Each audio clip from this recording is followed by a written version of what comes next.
welcome back to another episode of Doodling Through Education.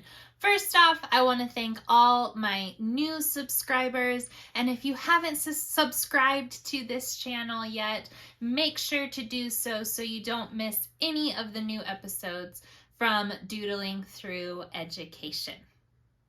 Today, we have a history episode, and so we're going to talk about World War II leaders. We've thoroughly talked about the events of World War II, and we've also talked about World War I events and leaders. So it's time now to talk about World War II leaders. So let's go ahead and just jump right in and start doodling.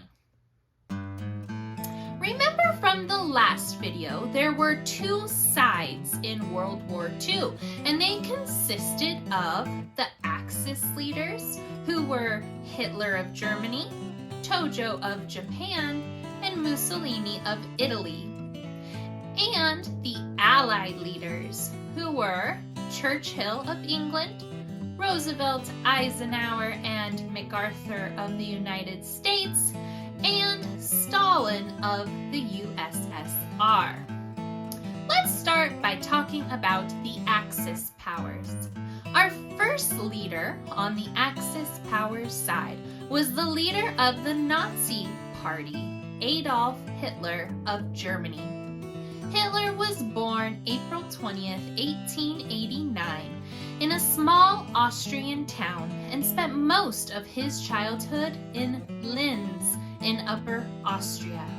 After his father died, Adolf tried to pursue a career as an artist. His mother then died in 1908, and he moved to Vienna to continue his passion for painting. It is here where he took an interest in politics and started developing his radical ideas. When World War I broke out, Hitler served in the military and won several decorations for bravery. It was in this war that Hitler started to believe the myth that the country's defeat in this war was due to German traitors at home. After Hitler returned in late 1918, he joined the small German Workers' Party, which aimed to unite the interests of the working class with strong German nationalism. His skilled speaking and charismatic energy helped raise him in the party's ranks. And in 1920, he left the army and took charge of its propaganda efforts. Obsessed with race and the idea of ethnic purity, Hitler saw a natural order that placed the so-called Aryan race at the top. For him, the unity of the German people depended on one supreme leader, not a democratic government. In 1932, Hitler ran against the war hero Paul von Hindenburg for president and received 36.8% of the vote. Hindenburg won, but with the government in chaos, 3 successive chancellors failed to maintain control. In late January 1933, Hindenburg named the 43-year-old Hitler as chancellor. By early the following year, he had withdrawn Germany from the League of Nations and begun to militarize the nation in anticipation of his plans for territorial conquest. On September 15, 1935, passage of the Nuremberg Laws deprived Jews of German citizenship and barred them from marrying persons of German or related blood. Though the Nazis attempted to downplay their persecution of the Jews, additional decrees over the next few years hurt the Jews and took away their political and civil rights. In addition to these horrors, Hitler's government also sought to establish the cultural dominance of Nazism by burning books, forcing newspapers out of business, using radio and movies for propaganda purposes, etc. On September 1st, 1939, Nazi troops invaded Poland, finally prompting Britain and France to declare war on Germany, beginning World War II. Let's move on to the next leader on the Axis side, and this was Tojo of Japan. Hideki Tojo was born on December 30th, 1884 in Tokyo, Japan. As the son of a lieutenant general in the Imperial Japanese Army, as a boy, he received an education focused primarily around military training. Throughout the 1930s, Tojo worked his way up in the Imperial Japanese Army. He climbed the command ladders in close association with the Army faction seeking to upgrade and improve Japan's fighting capabilities despite tight budgets. In October 1941, he became Prime Minister. He gave final approval to the attacks on the United States, Great Britain, and the Dutch East Indies in December of 1941. Japan's early victories greatly strengthened Tojo's personal prestige. But when the war intensified, Japan's losses mounted, and its fragile industrial foundations threatened to collapse. Yet, despite all his posts, Tojo was never able to establish a dictatorship on par with those that were wielded by Adolf Hitler and Joseph Stalin. After the island of Saipan fell to American forces in July of 1944, he was forced from power despite arguments raised by some officials close to the throne that Tojo should be left in office to the end to accept responsibility for the loss of the war so that the court could officially step in to deliver peace. In the end, he was put on trial and convicted of being a war criminal. The third and last leader on the Axis side is Mussolini of Italy. He was born on July 29, 1883 in Predapio, Italy, and grew up with a modest childhood, the son of a blacksmith and socialist. Much of Mussolini's early adulthood was spent traveling around Switzerland, getting involved with that country's socialist party and clashing with police. Mussolini split from the Socialist Party in 1914, and by the end of 1919, Mussolini stood in a general election as the fascist candidate, but lost in a socialist sweep. 2 days later, Mussolini was arrested for allegedly collecting arms to overthrow the government. He was released without charges the next day. In October of 1922, Mussolini threatened to march on Rome to take control of the government through violent force if it was not handed over. King Victor Emmanuel and the government were slow to act, eventually dispatching troops, though fascists had already seized control of some local governments. Refusing to pass martial law, Victor Emmanuel watched as thousands of armed fascists entered Rome. He dissolved the government and asked Mussolini to form a new one. Mussolini then became Prime Minister. He did not become a dictator overnight, but a speech he gave to the Italian Parliament on January 3, 1925, asserting his right to supreme power, is generally seen as the effective date that Mussolini declared himself dictator of Italy. Over time, the partnership between Mussolini and Hitler grew. As the Germans plowed through France in June of 1940, Mussolini announced Italy's entrance into the war. Italy declared war on France and Great Britain on June 10, 1940. By 1943, after years of fighting in World War II, Italy was viewed by its own citizens as losing the war. On July 25, 1943, Mussolini was voted out of power by his own Grand Council, arrested after a visit with the king, and sent to the island of La Maddalena. Now, let's move on to our Allied force leaders. The first leader we are going to talk about is Churchill from England. Winston Churchill was born at the family's estate near Oxford on November 30th, 1874. He came from a long line of English aristocrat politicians, but dedicated himself to public service.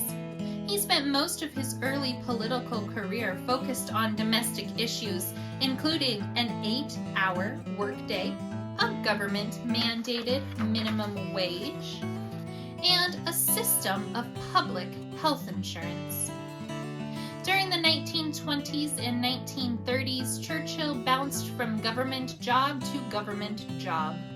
Especially after the Nazis came to power in 1933, Churchill spent a great deal of time warning his countrymen about the perils of German nationalism. But Britons were weary of war and reluctant to get involved in international affairs again after World War I. Germany, of course, ended up invading Poland, and so then Britain and France declared war, and Winston Churchill took the office of Prime Minister in May 1940. Just as Churchill predicted, the road to victory in World War II was long and tiresome. Though the future looked grim, Churchill did all he could to keep British spirits high. He gave stirring speeches in person and on the radio. He persuaded the U.S. to provide war supplies like ammunition, guns, tanks, and planes to the Allies, a program known as Lend-Lease, before the Americans even entered the war. Though Churchill was one of the chief architects of the Allied victory, war-weary British voters ousted the Conservatives and their Prime Minister Churchill from office just 2 months after Germany's surrender in 1945. Next to talk about in the Allied forces leaders are the United States leaders, Roosevelt, Eisenhower, and MacArthur. First, Franklin D. Roosevelt was born on January 30th, 1882. Franklin D. Roosevelt was the only child of his wealthy parents. He was most known as our nation's 32nd president and was elected in 1932. He was then re-elected in 1936, 1940, and 1944. FDR led the United States from isolationism to victory over Nazi Germany and its allies in World War II. He spearheaded the successful wartime alliance between Britain, the Soviet Union, and the United States, and helped lay the groundwork for the post-war peace organization that would become the United Nations. The only American president in history to be elected 4 times was Roosevelt.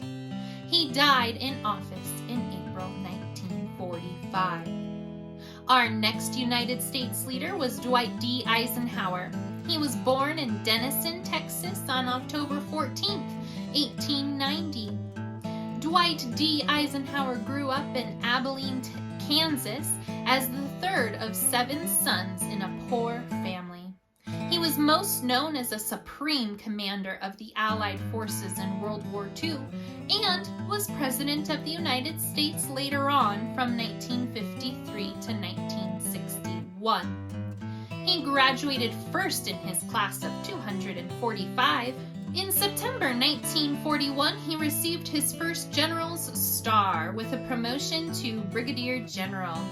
After Japan attacked Pearl Harbor that December, U.S. Army Chief of Staff General George C. Marshall called Eisenhower to Washington, D.C. to work as a planning officer.